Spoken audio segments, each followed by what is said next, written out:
واحد إجارة ما فكين داني فتو سولفون تكم ما إجارة جال أمتك إجارة وما يكجر هيا دبروكي فرابر ما دفين غافي تنافستي نمني قالوا فين قلا فرمتها مال جدي بيتا فرمتها يولا نمك هي زياد مرة تدي مال تاتا جنان جاللان هين قلدو جاللا رتي وريغمان انجي تري فرمتها كذا اكي زياد اكن كيو فرمتها مرة تدي مال جت جنان سن نسيبكيتي إن شاء في اللوكيتي نانجيسا كان كيستي لما كان كيس عيسنو نما نجال نما دوغاسني نبر بادو نما جرين سافو براف نبر بادو هم بيتاني جي هذا كان ودا وان دبطن قو يا ده كان لت خنا دا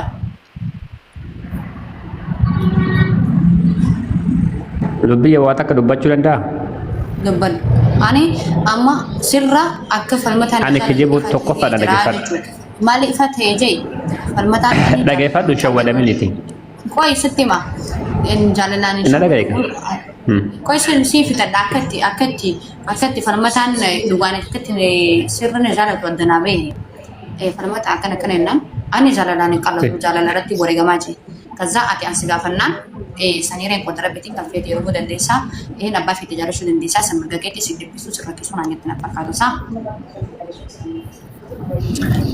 وانا كسن جه دغفت توقف اني فكيسو همبيكو تاكا كيجيبه دوغاسيتي فكيسو له همبيكو اما نم توكو توكو فكنا هنجرا افاني اكاتا كاشي انوار بانو يچول نمني غارين كسوبا دوغا فكيسو جرا نم توكو مدور درته فشيك هنجدم يوكا فريزي قريفي دوريه هنجدم انا مرغا كيترت دباتي فردم مرغا هنكيغه وانجرو هند ستي مالي سيسوب له برباد سيشودو برباد يچول اتم زياد لك سين برباد يونا جت اكاسي اكنا مال جدي كيجي ما ستناسو لكن اوسو سجادو ترب لك ستي بيكا هرني قدرت بيتني متي سنين لك يساتي بيكا وان مو جرول دوغاسيت هما كايت امسيسو بربادا مالي وانت سيكجي بو فيوكان صوبان دوغاسيت فكستو كله هنجرو سجالاتو ايوا سجادا ديباندي بات يچودا غرو مو اكام ماتجتو كانت اكن ستا ساونكي جيبا سيت فكاتو دندا لا جيبا سونتان دوغا جرتو سيت ميچو جالال يچوني سين جال دوغا ولت من ديمان مالي صوبان ميت كاران صوبان ديمان ديبسانا ما ديبا جدان سيلا كانتي فان دوغا جرتو سيتيم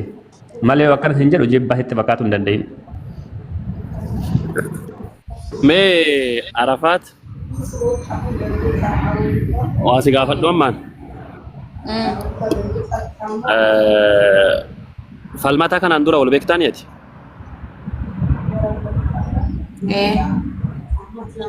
اوكي زيادي نوتان اندورا بيكتا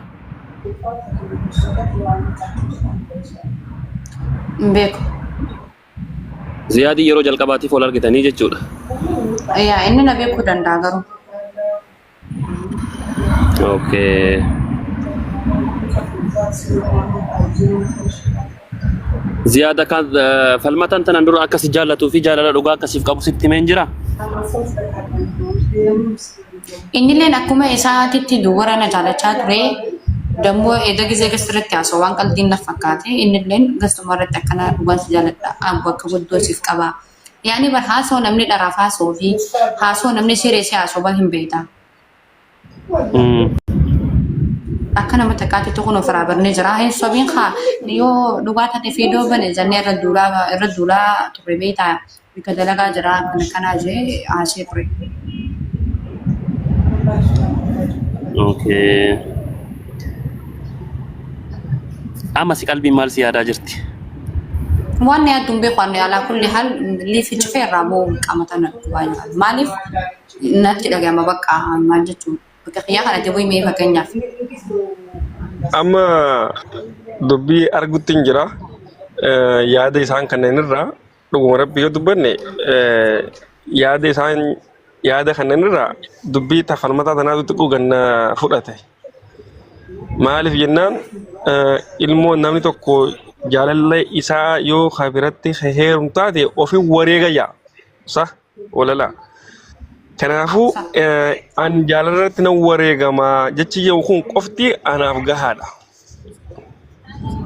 akka nama tokkotti qabi nam tokko dubbatina aganaan fitadhutti ziyaadammoo lakki hireen qooda rabbiiti khabirallee yoo si fuudhallee karaan kee nagaa haa ta'uu karaan kee nagaa haa ta'uu kanaafuu Anaafillee carraa gaarii anaafillee rabbi haa baasu siifillee rabbi haa baasu jedhu jira. Yeroo kana immoo jaalalti dhugaa keessa ni jirti yaaduun. Kanaafuu dubbiin tafalmataa tanaatu manatti galuu deema. Namni hundinuu waan murteessuu danda'u jeetii yaada. Kanaan siin jaa yaada dhuunfaa kan hin qabu isa kanaa. Okay, falmata dubbadhu ati. Okay. Jira. Muti godhadhaa hee namni biraa. Muti godhame kadir. Ani ammas ejannoo keenya jijjiiru. Waan siimu akkas jaaladhu kaleessallee akkas jaalataa ture si himee jira. Yoo jaalalli kun beektaa baasee filannoo illee barbaachisu jaalalti jaalaluma. Ani dhugaa dubbachuu nama siin jijjiiru illee hin qabu. Baay'ee si jaaladha baasee jechuudha. Filannoo keessa illee galuun barbaada. An jaalala jechuudha kophaa keessa argachuu barbaada malee nama biraallee akka filachiiftu silaan barbaadu. Garuu namoonni baay'ee si rakkisaniif ati qulqulluudha nan beeka. Namoonni baay'ee si rakkisan. Kun dhugaa ta'uu haasawaa ta'uu namoonni baay'een si rakkisuu jiraatanii. Kanaafin mirga keellee si eegamanii silaa ati filannoo keessa kanaaf galtu hin barbaadu beektaa. Amala nama kenna waan beekuuf gaafa namni tokko waa jaalatu bakka nama jala deemaa kunis si jaaladha kunis si jaaladha namarratti mudii qabata. Ani bootaa ittiin si jijjiiruun qabu nu illee waa'ee kee irratti diriirii hin fedhu sin jedha bara. Abbaan fedhe si jaalachuu danda'a abbaan fedhe si jibbuu danda'a. Ati anaaf nama addaati. Sirrattiin filannoo tokko hin barbaadu. Ziyaad si jaalachuu danda'a. Hin beeku san isaa rabbitu beekami. Garuu waa'ee kan kee abbaan fedhe yoo si jaalate yoo ati illee nama biraa jaalatte hanga dhuma si argachuudhaaf aarsaan kafaluu qaba. Wanneen kafalasin jechuu barbaade. Akkatti argatu jechuudha. Amma filee bara kana goonu. Qoy Ziyaad illee yaada godhu. Ziyaad dubbadhu ati illee yaada kee. Qoy Saadaan. Ambari jechuun wanti dubbadhu laal namni dhugaa dubbatu eessumattu jechuudha hamilee hin qabu maaliif jennaan asii miti biyya keessattuu kallattii hunda namni yoo dhugaa dubbate hamilee ittiin qabu maaliif amma biyya keessattuu kallattii makamii namni yoo fakkeessee yookaan kijibee wantoota adda addaa tahee irra jaallatamaa jechuudha. An dubbii gabaabaa amma namni tokko madawwara diratteef sheeka hin tahu namni tokko firiizii mureef durree hin tahu wanti jedheefi achira mangadii deemuuf. Malee yookaan isii jibbee dubbii kana dubbadheeti miti. Dhugaa jirtu yaani dhugaa jiru garuu waan namni illee rabbi illee nama argu jechuudha. San irraa dubbadheeti. Malee fakkeessuu kijibuu maali san hin wallaahi. Nama tokko haga fedhanne yoo jaalatanii yoommoo namni sun gara biraa heerume jechuudha. Mee akkam ta'uu danda'a namni sun xayyeef. Lammaffaa namni sun nama itti heerume san jalaa bahee nama sanii deebi'a hin deebi'u. Maaliif caarraa waan ta'eef jechuudha. Sila kana ta'eef an dhugaa jirtu dubbadhe malee fakkeessuu hin wallaalle. Laakiin immoo dhugaarraa hin godhan waanuma jiru dhugaa jirtu dubbadha.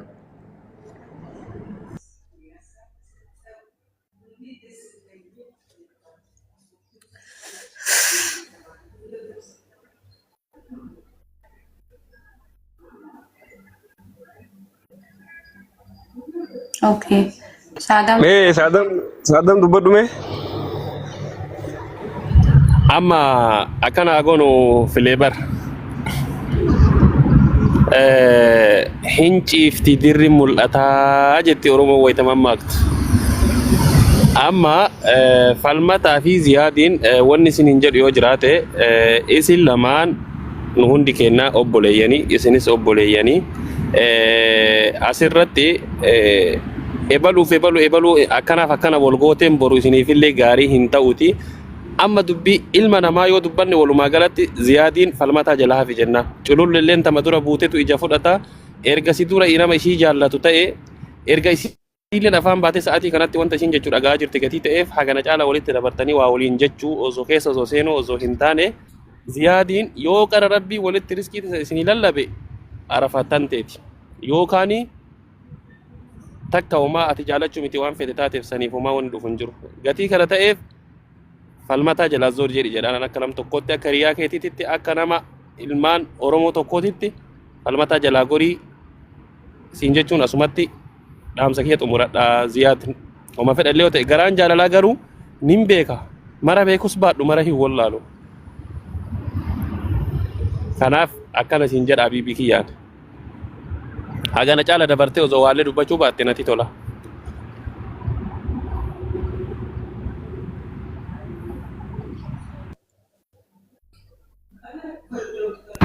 Filee bar dubbat hin callisaa abbo. Sa'aatii hunda jirtu.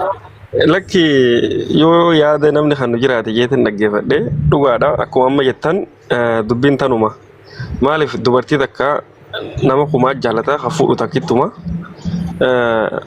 dhabeef ammoo hamban ta'uu obboleessa tanaafuu irraa dudduuba waliigaluun gaariidhaan jaa tanan jaa ziyaa keenya gaatis obboleessuma keenya stop dhaggeeffadhu saadam kararra filee bar stop karaa jalaa gori kanaan jettu karaa deemanii miti karaa deemanitti yoonatti dhufe jalaa gora kun jaalala nama jaalanneeti malee karaa deeman hin taane ka wal jalaa goraniif jechuudha isin maa waan feete haa murteessitu malee yookaan asirraa nu hundi harcaanee akkasitti banna malee fakkeenya jechuun namni tokko dubartii takka jaalatee gadi bahee qullaa manatti deebi'uun safuudha akka heerasittillee akka seerasittillee akka aadaa oromooittillee jechuudha.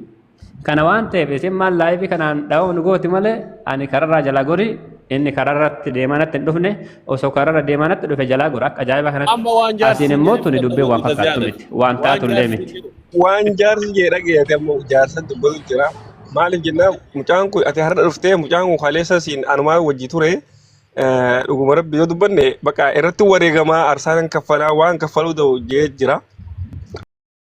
Ati ammoo yoo na heerumtes na heerumuu baattes hireen cara qooda rabbiiti jette dubbiin tanatti bakka sanatti wal jala kuftedha adeero. Ani ilma musliimaa ture jechuun rabbitti amana waa hundaayyuu ani hiree qofa hin taane duutu yoo dhufte rabbitti amanaan. Sila kana ta'ee fi dubbadhe malee ani jibba isiitti fi miti deebi'ellee immoo kararraa jalaa gori naan jettan hin qeebalu. Duubumaan fixa malee.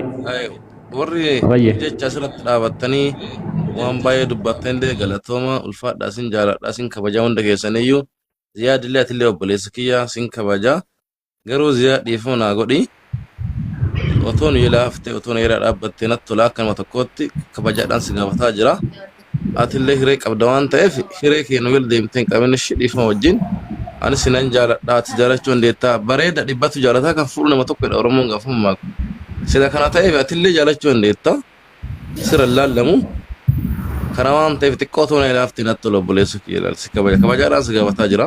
Amma ila falmata. Laal falmata osoo waan akka ati jaalattu beeke yaani duraanuu jaalachaa ture waan ta'eef saadam daqiiqama takka bakka tanarraan dubbadhu daqiiqama takka osoo falmata nama fakkeenya duraan jaalataa jiraachuu isaa beeke ani jaaladhullee keessuma kiyyatti gubadheetiin gadhoofsa malee miidiyaa irratti uummata kana fuulduratti ol ba'ee har'aan tana dubbadhu jechuudha. Garuu haga har'aan tana dubbadhetti illee nama akkanaattu jira osoo nuun jechuun taane lubbiyyeen akka filannoof aatti ka ol gale. Achuma keessa dhugaatii waan duraan itti dhukkubsachaa ture itti madde malee osoo gize angalu sani falmataan na jaalataa jira falmataan na jaalatee naan jettee isin natti himte tarii akkuma duraan obsaa ture sanitti obsuu danda'a malee ammaan tana fakkeenya osoo quban qabne kun amma dhufe falmata tana dura isaan keessa wal beekuu dhabuu ani hin beeku yookaan yoo akkanallee taate keessumaan itti dhukkubsataa jiraate isaaf rabbi walirraa beeka jechuudha malee akkam isin naan jettan kun gadi naan seenu. Dhugaa rabbi jechuudha. Isinummaan akka feetan godhaa malee.